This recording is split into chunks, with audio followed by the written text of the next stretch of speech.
ছেলেরা বাচ্চারা পর্দানাশিনা মা ও বোনেরা মুজাদ্দিদুজ্জামান আমিরুশ শরিয়াত আলা হযরত দাদা পীর রহমাতুল্লাহ নিগে হুজুর আমার দেখতে পাওয়া যায় হুজুর আমার আলেম হয়েছিলেন, ইলম হাসিল করেছিলেন।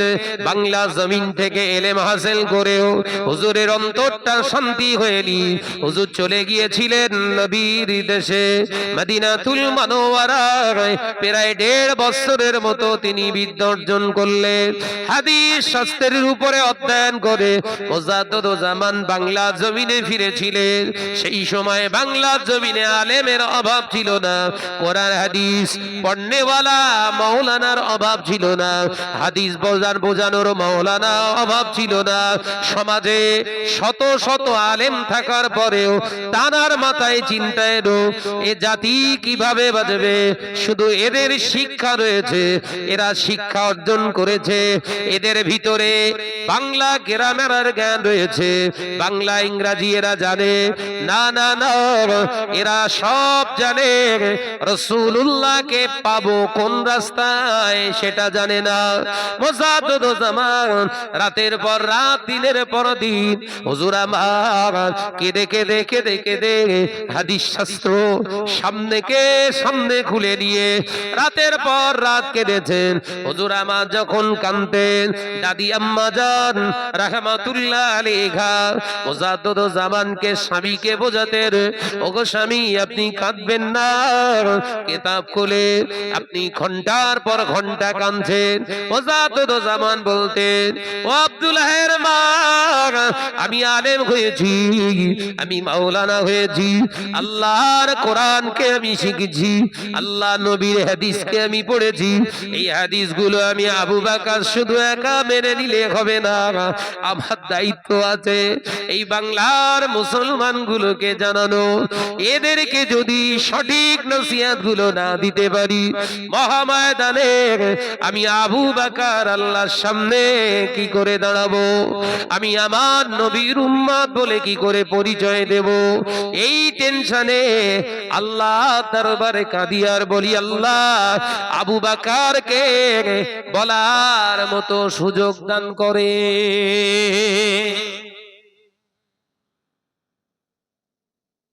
সেই সময় আলেম ছিল না, দেখেন আমি নাম করছি আলেমগুলো।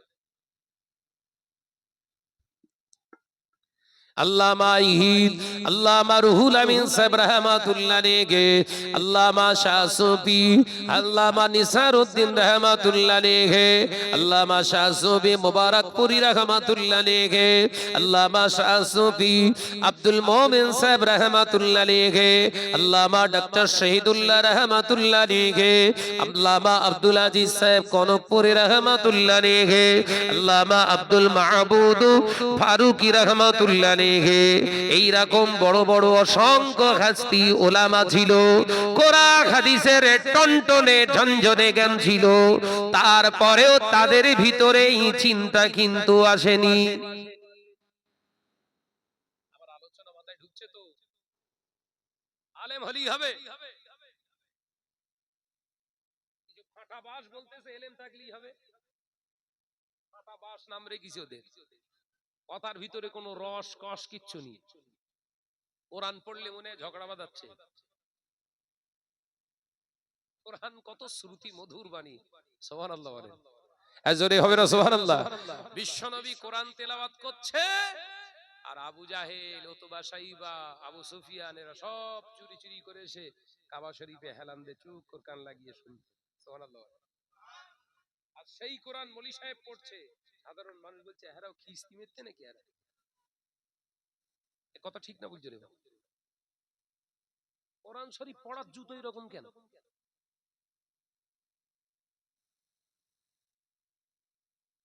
আমি শুধু সাবধান করে দিতে চাই, আমি শাহনাজ মুখ খুললে কিন্তু মুগুর মারা করবো একদম।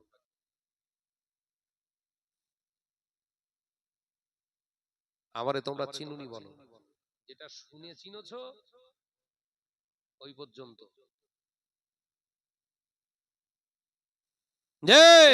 আমার নজনেরা, যুবকেরা, ছেলেরা, বাচ্চারা, মুজাদ্দিদুজ্জামান দিনের পর দিন রাতের পর রাত কাঁদতে শুরু করলেন, আল্লাহ কবুল করলেন। জোরে বল, হ্যাঁ জোরে হবে না? ও নওজওয়ানেরা, মুজাদ্দিদুজ্জামান আমির শরিয়াত আলা হযরত দাদা পীর রাহমাতুল্লাহ আলাইহি হুজুর আমার দ্বীনের দাওয়াত শুরু করে দিলেন। বাংলা জমিনে তিনি লক্ষ্য করে দেখলেন মুসলমান মাথায় টুপি দিতে হয় কিভাবে জানে না, মুখে দাড়ি রাখতে হয় কিভাবে জানে না, মুসলমান পেশাব করার পরে শরীরটা কিভাবে পবিত্র রাখতে হয় জানে না, মুসলমান লুঙ্গি পরতে হয় জানে না, ধুতি পরে পরে ঘুরতো। দাদা হুজুর পীর কেবলার প্রথম টার্গেট এই পোশাক আদিগুলো আগে পরিত্যাগ করাতে হবে। একবার জোরে বলুন না।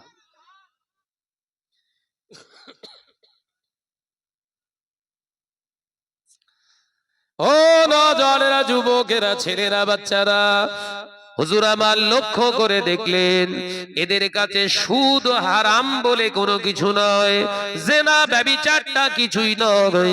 একজন মানুষ আর একজন মানুষের আত্মীয়তা বাড়ি গেলে হুকো খেতে দেওয়াটা মনে করে বিরাট একটা বীরত্বের কাজ। হুকো হুকো দেখেছেন? আমি ছোটবেলা দেখেছি, আমাদের গ্রামে একজন খেত নারকেল মাথার সেই নারকেলেরই মালা, ওটা ছিদ্র না করে সে মাথার উপরে ওদের ডোজ না দে, আর ওর ভেতরে পানি থাকতো, টানবে আর কড় কড় কড় কড় করে আওয়াজ হবে। হেরা সব বলে খাচ্ছিস কি হেরা,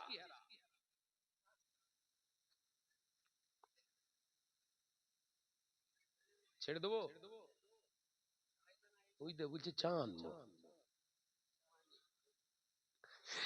ও নওজওয়ানেরা, যুবকেরা, ছেলেরা, বাচ্চারা, মুজাদ্দিদুজ্জামান আমির শরিয়াত আলা হযরত দাদা পীর রাহমাতুল্লাহ আলাইহি হুজুর আমার দিনের পর দিন রাতের পর রাত অক্লান্ত পরিশ্রম করলেন। যত এলাকা আলেম ওলামা মুজাদ্দিদুজ্জামানের ক্রিয়াকলাপগুলো ফলো করতে লাগলেন। হুজুরের কার্যকলাপগুলো দেখে, ক্রিয়াকর্মগুলো দেখে কিছু কিছু আলেম এবার ভাবতে শুরু করলেন আমরাও তো আলেম, আবু বকরও আলেম, কিন্তু আমাদের ভিতরটা জ্বলে ওঠেনি। আবু বকরের ভিতরটা জ্বলে উঠেছে মানে নিশ্চয়ই আবু বকরের ভিতরে সেই মহান রবের নবী পাকের সন্ধান পাওয়া যায়। এই সমস্ত আলেমগুলো আস্তে আস্তে আস্তে আস্তে দাদা হুজুরের সান্নিধ্য লাভ করতে লাগলেন। জোরে বলুন। হুজুর কেবলা সকল আলেমদের ডাকিনি, সব আলেমরা নিজেরা যেচে ঢুকলেন। হুজুর কেবলা আস্তে আস্তে এবারে সবক দিতে শুরু করলেন। এ নওজওয়ানেরা, ইলমের ভান্ডার আল্লামা আল্লামা রুহুল আমিন সাহেব রাহমাতুল্লাহ আলাইহি ইলমের ভান্ডার। হুজুর আমার কত বড় মুহাক্কিক, মুহাদ্দিস, মুবাইস, আলেম হয়ে, মুফাসসিরে কোরআন হয়ে মুজাদ্দিদুজ্জামানের কাছে যাওয়ার আগে এত বিদ্যা অর্জন করার পরে নবীকে পেলেন না, কিন্তু মুজাদ্দিদুজ্জামানের কাছে যখনই গেলেন আল্লাহর ওলি মুজাদ্দিদুজ্জামান দাদা পীর রাহমাতুল্লাহ আলাইহি আল্লামা বড় মাওলানা রুহুল আমিন সাহেব রাহমাতুল্লাহ আলাইহি চোখের দিকে ফিরে বললেন, ও বাবা বসিরহাটের বড় মাওলানা বাবা রুহুল আমিন, আল্লাহ ইলম দিয়েছে কিন্তু ভেতরের চোখটা এখনো যে কানা। একবার জোরে বলবেন না? দাদা হুজুর চোখের দিকে তাকিয়ে আল্লামা হুজুরকে বলছে, বাবা ইলম তোমায় আল্লাহ দিয়েছে কিন্তু চোখ তো ভেতরের এখনো কানা, চোখ পরিষ্কার করা লাগবে। পীরের হাতে বায়াত হওয়ার আগে পীরকে আগে চেনো। একবার জোরে বলে, কই জোরে হলো কই? আর আমরা পীর সেজে হাতে হাত না দে উড়গিলে যাচ্ছে একদম। দেখতি ঘোড়া, আসলে তো গাধা। কথা বলছে না, দেখতে পাচ্ছি ঘোড়ার মতো, এই ঘোড়ার মতো হলি হয়, হতেও তো পারে গাধা। ঘোড়া আর গাধা এক? ঘোড়ার কাজ, ঘোড়ার পিঠে সাওয়ার হবেন, ও ঠিক আপনাকে টেনে টেনে ঠিক গন্তব্যস্থলে পৌঁছে দেবে। আর গাধার পিঠে উঠলি, গাধার এই জ্ঞানটা আছে, যতক্ষণ ঠ্যাং না ব্যথা হয় শুধু হাঁট। কথা বলে না কেন? গাধা বোঝে কোরআন হাদিসের জ্ঞান রয়েছে, মানে এলে হুড় গেলে আবু, কোরআন হাদিসের অভাব নেই মানে শুধু ঠেল তীর হবে না, মানে কোরআন হাদিসের জ্ঞান রয়েছে, চল আর কিচ্ছু লাগবে না। গাধা।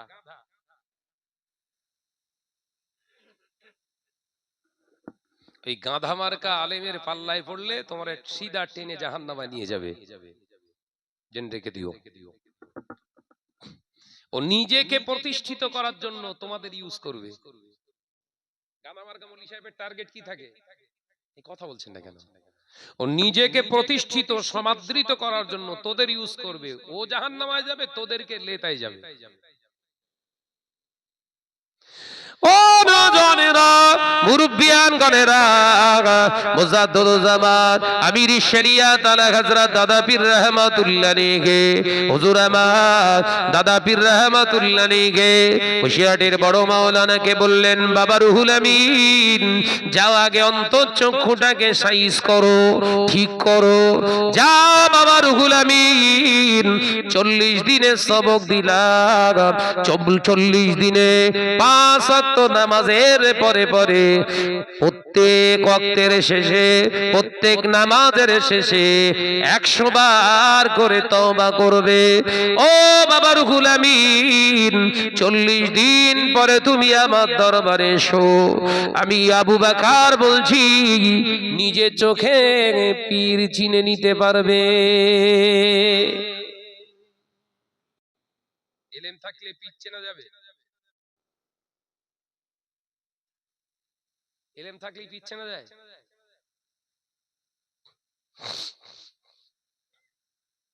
ও নওজওয়ানেরা, যুবকেরা, ছেলেরা, বাচ্চারা, পর্দানাশীনা মা ও বোনেরা, মুজাদ্দুজ্জামানের দরবার থেকে আল্লামা হুজুর ঘরে এসেছিলেন।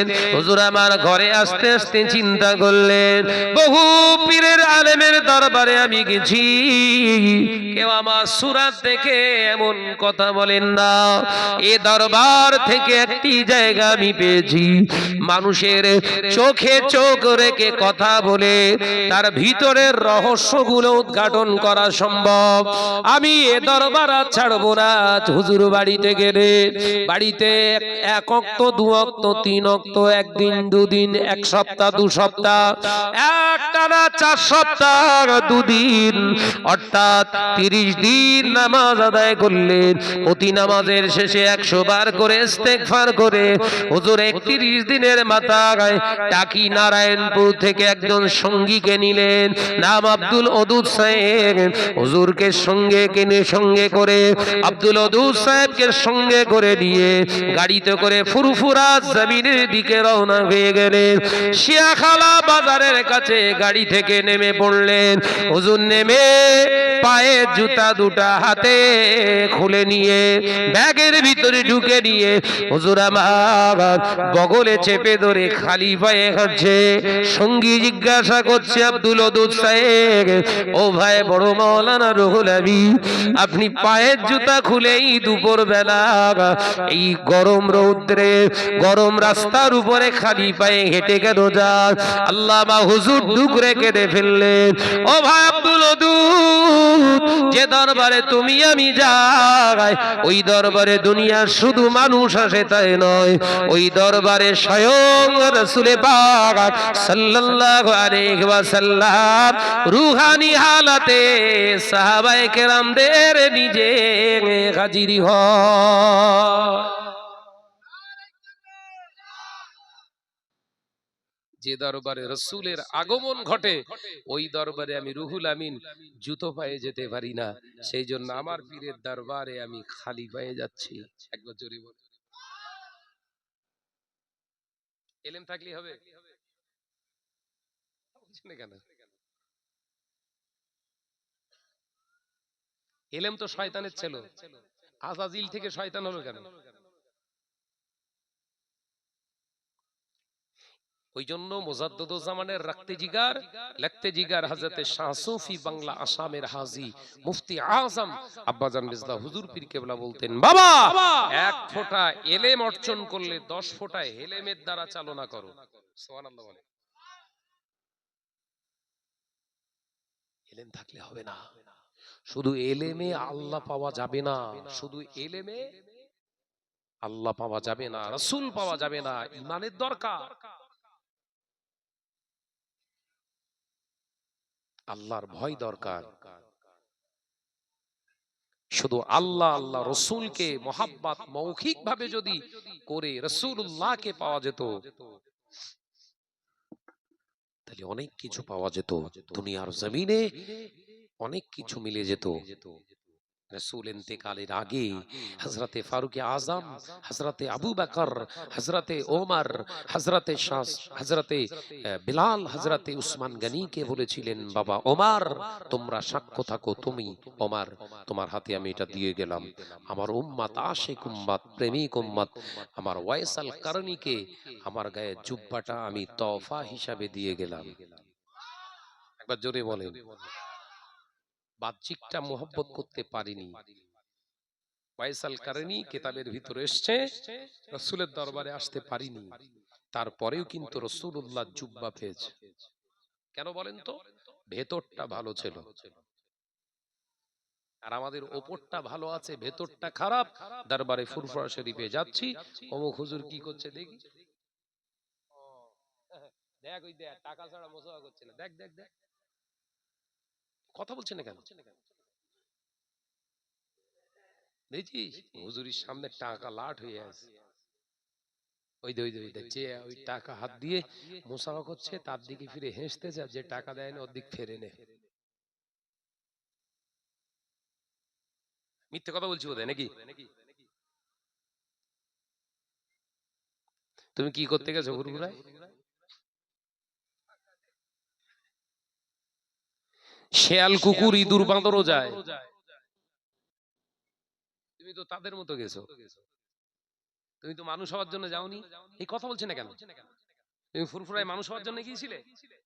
তুমি যে ফুরফুরা শরীফে মানুষ হওয়ার জন্য যাওনি, তুমি হুজুরের ব্যাগ বয়েছো হুজুরের ত্রুটিগুলো ধরার জন্য, সমাজের বুকে হুজুরের সমস্ত ত্রুটিগুলো সমাজে উন্মোচন করার জন্য হুজুরের ব্যাগ বয়ে বেরিয়েছো।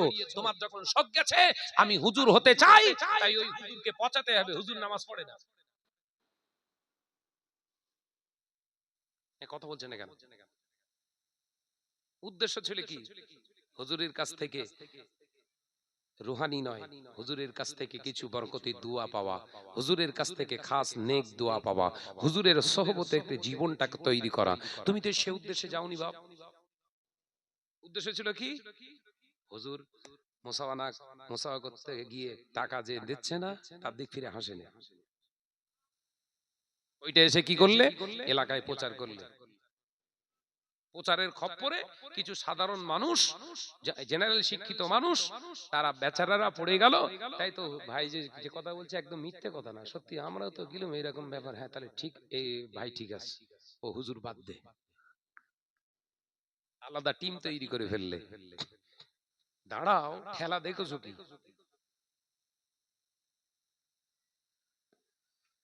ঘটি বাটি চিৎ করে দে, তারপর আর কাজ। আমার নওজওয়ানেরা, যুবকেরা সাবধান হন। মুজাদ্দুজ্জামানের দরবারে গেলেন 31 দিনের মাথায়। হুজুর কেবলার দরবারে যখন মুজাদ্দুজ্জামানের দরবারে যখন কে ঢুকছে? আল্লামা হিন্দ বড় মাওলানা হুজুর রাহমাতুল্লাহ আলাইহি ঢুকছেন। হুজুর কেবলার আসতে দেখে হুজুর এসছে, ভাইজান এসছে, তোমারে আজকে সাইজ করব আমি, দাঁড়াও। যে আমার নওজওয়ান যুবকেরা, যে হুজুর কেবলাকে আসতে দেখে, আল্লামা হুজুরকে আসতে দেখে মুজাদ্দুজ্জামান উঠে দাঁড়িয়ে পড়েছে। জোরে বলুন, কই জোরে হলো কই? ও নজনেরা, ওই আলেমদের কাছে প্রশ্ন করুন, 30 দিন আগেও তো বসিরহাটের আল্লামা হুজুর দাদা হুজুরের দরবারে এসেছিলেন, তখন তো দাদা হুজুর উঠে দাঁড়াননি, তখন তো দাদা হুজুর পীর কেবলা উঠে দাঁড়াননি। 30 দিন আগে আল্লামা আল্লামা রুহুল আমিন সাহেব রাহমাতুল্লাহ আলাইহি ফুরফুরা দরবারে এসেছিলেন জুতো পায়ে দিয়ে, তখন তো জুতো খোলেননি। এই 30 দিনের ব্যবধানে কেন একজন আলেমকে দেখে দাঁড়ালেন, আবার ওই আলেমটা কেন পায়ের জুতা খুলে হাতে নিলেন? বোঝার দরকার আছে না নাই? এসে গেছে তাকবীর দেন, নারায়ে তাকবীর, জোরে বলেন নারায়ে তাকবীর।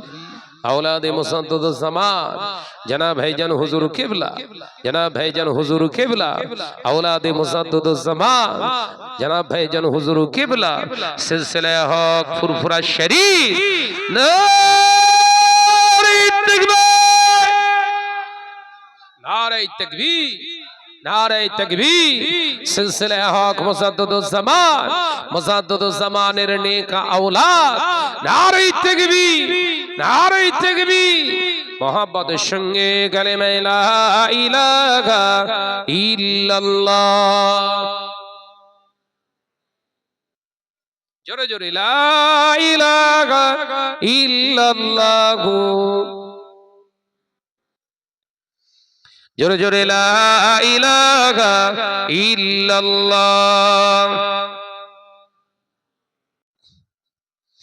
ला इलाहा इल्लल्लाह। नारे तकबीर। भाईजान আসছে আসছে,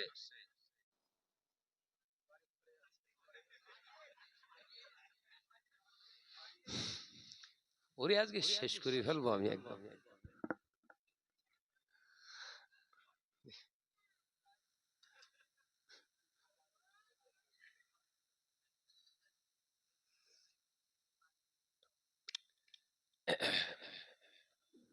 মুজাদ্দিদুজ জামান উঠে দাঁড়িয়েছেন। আপনাদের অসুবিধা হচ্ছে না তো বাবু? শোনার দরকার আছে না নাই? কোরআন হাদিসের সমন্বয়ে যদি এই শিক্ষাগুলো আপনারা না নিয়ে যান, আগামী দুর্ভোগের শেষ নেই বলো। কারণ ইবলিস এখন আলেমের রূপ নিয়ে ঘুরছে, এ কথা বলে না। ইবলিস এখন আলেমের রূপ নিয়ে ঘুরছে, সাবধান হও বাপ। এলেম দেখে শুধু পাগল হইও না। মুজাদ্দিদ জামান উঠে দাঁড়ালেন, আল্লাহর ওলিকে উঠে দাঁড়াতে দেখে আল্লাহর ওলি হযরতে বড় মাওলানা হুজুর দাঁড়িয়ে পড়লেন। মুজাদ্দিদ জামান ইশারা করে ডাকলেন, বাবা রুহুল আমিন দাঁড়িও না, এসো। তুমি দাঁড়াচ্ছ কেন? এসো। আল্লাহর ওলি ডাকার সাথে সাথে হুজুরের কাছে চলে আসলেন, হুজুরের পিঠে হাত দিয়ে চাপড়ে বললেন, বাবা, ও বাবা রুহুল আমিন, তোমাকে কেন দেখে দাঁড়ালাম জানো? তুমি 30 দিন আগে এসেছিলে, তখনও তোমার ভিতরে এলেম ছিল, আমি তোমাকে দেখে সম্মান করতে পারিনি, কারণ রাসূলুল্লাহর মহব্বত ছিল না।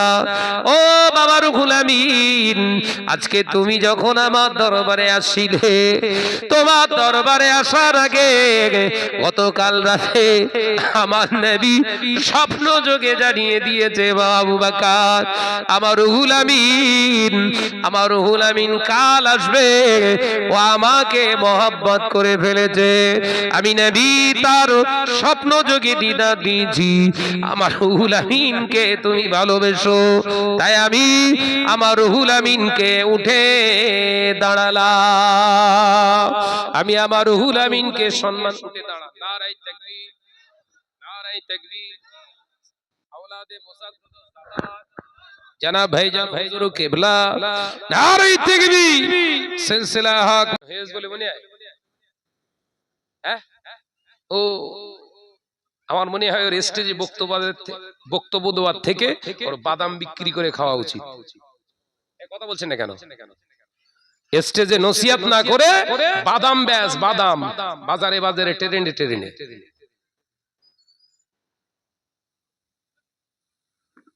লোককে তো খুব বলতেছিস থালা, হোটেলে থালা টালা মাছ, আমি তোকে বলছি বাদাম বিক্রি করে যা।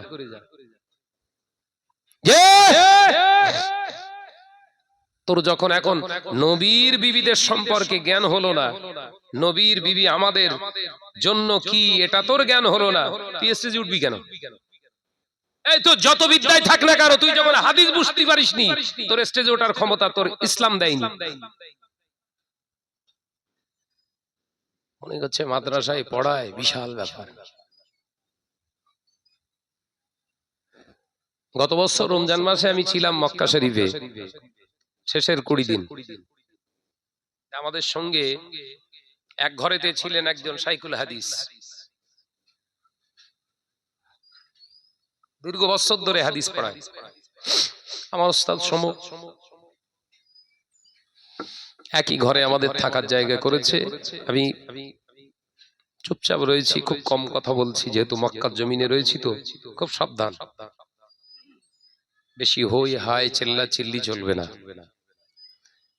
যতটুকু পারা যায় কথা সংযত রেখে বলতে হবে। তো আমি দেখছি এক একটা ঘরে 5 জন 6 জন, যার যেরকম সিস্টেম আছে। আল্লাহ নবীর অন্ধ সাহাবী আসে, সাথে সাথে আল্লাহ নবী বললেন, আয়েশা, ও আমার আয়েশা, অন্ধর মহলে চলে যাও, ঘরের ভিতরে চলে যাও, আমার অন্ধ সাহাবী আসছে। আলোচনা বুঝবেন, মৌলভী সাহেবদের মাথায় কি ঝেঁটা লেগেছে। বিশ্বনবী বলছেন, আয়েশা, আমার অন্ধ সাহাবী আসছে, তুমি পর্দা নাশিনা হয়ে যাও, যাও ভিতরে চলে যাও। আম্মাজান হযরতে আয়েশা সিদ্দিকা রাদিয়াল্লাহু তাআলা আনহা ঘুরিয়ে পক্ষান্তরে প্রশ্ন করলে, ইয়া রাসূলুল্লাহ, আপনার সাহাবী তো অন্ধ। কি বলছে? আপনার সাহাবী তো অন্ধ, চোখে দেখতে পান না। কানা নয় বলো, কানারা তবুও দেখতে পায়, কিন্তু আপনার সাহাবী তো অন্ধ, দেখতে পান না, রাত দিন সমান। ইয়া রাসূলুল্লাহ, হাবিবাল্লাহ, আমি যদি এখানে চুপটি মেরে বসে থাকি, অসুবিধে কোথায়? কোনো কথা বলবো না, আমি বসে আছি আপনার কাছে, উনি আসে, ওনার দরকার মিটিয়ে চলে যাবে। বিশ্বনবীর সাথে সাথে চেহারা মোবারকটা লাল হয়ে গেছে, তার মানে বিশ্বনবী রাগান্বিত হয়ে গেছে। আল্লাহ নবী বললেন, আয়েশা, ও বিবি আয়েশা সিদ্দিকা রাদিয়াল্লাহু তাআলা আনহা, তুমি যদি অন্ধর মহলে না যাও, আমি ঘর ছেড়ে তালে বেরিয়ে যাই, কারণ আমি যেখানে যাব আমার সাহাবীরা আসবে। আর এক কাজ করি, আমি ঘর থেকে বেরিয়ে পড়ি। আল্লাহ নবীর এই অবস্থা থেকে আমি আয়েশা সিদ্দিকা রাদিয়াল্লাহু তাআলা আনহা ঘরের ভিতরে ঢুকে গেলেন, কোনো আওয়াজ করলেন না। আল্লাহ নবী সাহাবী আসলেন, আল্লাহ নবীকে সালাম দিলেন, আসসালামু আলাইকা ইয়া রাসূলুল্লাহ, হাবিবাল্লাহ। আল্লাহ নবী সালামের জবাব দিলেন। আল্লাহ নবী বললেন, বলো বাবা সাহাবী, কি হয়েছে তোমার, কেন এলে? ইয়া রাসূলুল্লাহ, হাবিবাল্লাহ, আমার একটা শিকায়াত আছে আপনার কাছে। হুজুর, আমি যে অন্ধ, চোখে দেখতে পাই না, রাস্তাতে চলতে আমার বড় কষ্ট হয়। ইয়া রাসূলুল্লাহ, হাবিবাল্লাহ, মদিনার মসজিদুন নবী শরীফে আযান হয়, হুজুর জামাতে নামাজ হয়, আমিও জামাতে আসি, কিন্তু আমি অন্ধ হওয়ার কারণে আমি ফুল জামাতটা আমার নসিবে হয় না। ইয়া রাসূলুল্লাহ, হাবিবাল্লাহ, এই জামাতে আসতে আমার বড় কষ্ট হয়, আমি অন্ধ, আমার জন্য কি কোনো ছাড় নাই? কি বলছে? আমি তো অন্ধ, আমার জন্য কোনো ছাড় ছিটে? ভাই, কি বসার ধরন আমি বুঝতে পারতেছি না। প্রত্যেকে যদি একটা করে খুঁটিতে হালান হেলান দিয়ে বসেন, তাহলে চেয়ারটা তুলে দেওয়া ভালো। এগিয়ে আসেন, বা এগিয়ে আসেন, বিয়াদবি হচ্ছে। এই সামনটা খালি, আপনার ওদিকে বসলেন, এরপরে যে লোকগুলো আসবে তারা কি করবে? আসেন, এগিয়ে আসেন, আমার জন্য নয়, ইত্তেবা সুন্নাতে নববীর উপরে বসেন, একটা সুন্নাত আদায় করুন। মান তামাসসাকা বিসুন্নতি, রাসূল বলছেন পাক জবানে, পাক জবানে হুজুর বলছেন মান তামাসসাকা বিসুন্নতি ইনদা ফাসাদি উম্মতি, যে এরকম একটা সময় ফিতনা ফাসাদের সময় আমার একটা সুন্নতকে পুনর্জীবিত যারা করবে, আল্লাহ রাসূল বললেন ফালাহু আজরু মিআতা শাহীদিন, 100 শহীদের মর্যাদা পাবে। জোরে বলুন, একবার জোরে হলো না, একটু ঝেড়ে বল না রে বাবা। একটা সুন্নাতের নিয়তে এসে বসুন, নিজের সুবিধা আগে নয়, রাসূলুল্লাহর সুবিধাটা নেন। কি বলছেন নবী? বিশ্ব নবী সরকারে দো আলাম বললেন, ও আচ্ছা তুমি অন্ধ, তোমার অসুবিধে, তাই তো রক্সত্ব থাকার দরকার, ছাড়ছিটা তো অবশ্যই থাকার দরকার। বাবা সাহাবী, তুমি কি মসজিদের আজান শুনতে পাও? কি বলছে? তুমি কি মসজিদের আজান শুনতে পাও? আল্লাহ নবী সাহাবী বললেন, ইয়া রাসূলুল্লাহ, হাবিবাল্লাহ, মদিনার মসজিদুন নবী শরীফে আজান যখন দেন, ওই আজানটা আমি শুনতে পাই। একবার জোরে বলবেন না, আজানটা দেন আমি শুনি। ও নওজোয়ানেরা, যুবকেরা, ছেলেরা, বাচ্চারা, পর্দানশীনা মা ও বোনেরা, আল্লাহ নবী বললেন, বাবা সাহাবী, মসজিদের আযান তুমি কানে যখন শুনতে পাও, কিছু করার নাই, অন্ধ তো কি হবে, মদিনার মসজিদুন নবী শরীফে জামাতে নামাজ পড়া লাগবে। একবার জোরে হবে না?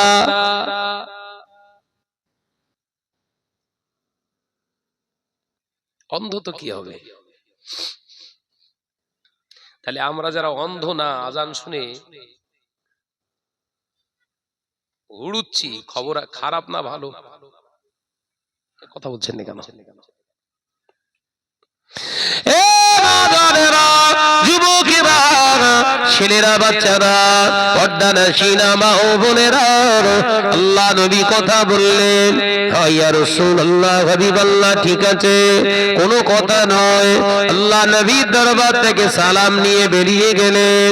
আল্লাহ নবী পাক বিবি আমাদের আম্মা জান হযরত আয়েশা সিদ্দিকা রাদিয়াল্লাহু তাআলা আনহা বেরিয়ে এলেন। আল্লাহ নবীকে সালাম দিলেন, ইয়া রাসূলুল্লাহ, হাবিবাল্লাহ, হুজুর বেয়াদবি নেবেন না, হুজুর আপনার সাহাবী তো চলে গেলেন, হুজুর আপনি এবার একটু দয়া করে বলুন, আপনার অন্ধ সাহাবী ছিলেন, আমার থাকতে অসুবিধা কি ছিল?